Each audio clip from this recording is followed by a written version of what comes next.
Hey everyone, মোৰ আগৰ ভিডিঅ'টোত মই আপোনালোকক দেখুৱাইছিলো এটা মিনি জুচাৰ আনবক্সিং কৰি আজি হে মিনি জুচাৰটো মই ৰিভিউ দিব বিচাৰিছো কেনেকুৱা কি ভালদৰে ব্লাইণ্ড হ'ল নে নাই ইয়াত ডেসক্ৰিপচন বক্সত সকলোখিনি লিখা আছে তাৰপিছত এতিয়া মই আপোনালোকক শেষত দিম যে ৰিভিউটো কেনেকুৱা পালো আৰু ভাল লাগিলে নে নাই লগাটো মই ফ্লিপকাৰ্টৰ পৰা অৰ্ডাৰ দিছিলো 498 रुपीस লৈছিলে তো এতিয়া বেছি দেৰি নকৰি ভিডিঅ'টো আৰম্ভ কৰা হওক কেনেকুৱা লাগিলে মিনি জুচাৰটোত আপোনালোকে দুইফালে খুলিব পাৰিব ওপৰৰ ফালৰ পৰা খুলিব পাৰি বা তলৰ ফালৰ পৰা খুলিব পাৰি আৰু কাটি ৰখা আপেল আৰু আঙুৰ কিটা দি ললো বেছি ফ্ৰুটস নাছিলে মোৰ ওচৰত সেইকাৰণে আপেল আৰু আঙুৰ কিনিয়ে দিলো আৰু এফালে গাখীৰ একদম কিনি আনিছো আৰু লগে লগে আপোনালোকক ভিডিঅ'টো বনাব লাগে কাৰণে ঢালি দিছো আৰু এতিয়া আমি চাম যে ব্লেন্ড হৈছে নে নাই হোৱা প্ৰথমতে আপোনালোকে চাৰ্জত দি ল'ব লাগিব মই প্ৰথমতে ট্ৰাই কৰিছিলো নহল তাৰপিছত ভাবিলো না চাৰ্জত দিব লাগিব বেটাৰি ডাউন আছিলে তাৰপৰা চাৰ্জত দিলো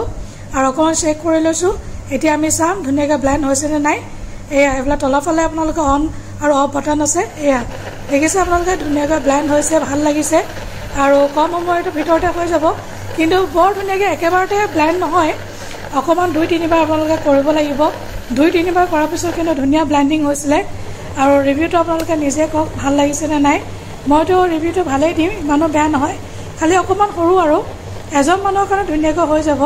যদি আপোনালোকে ভিডিঅ'টো ভাল পাইছে এটা লাইক কৰি দিব তো আজিলৈ বাই বাই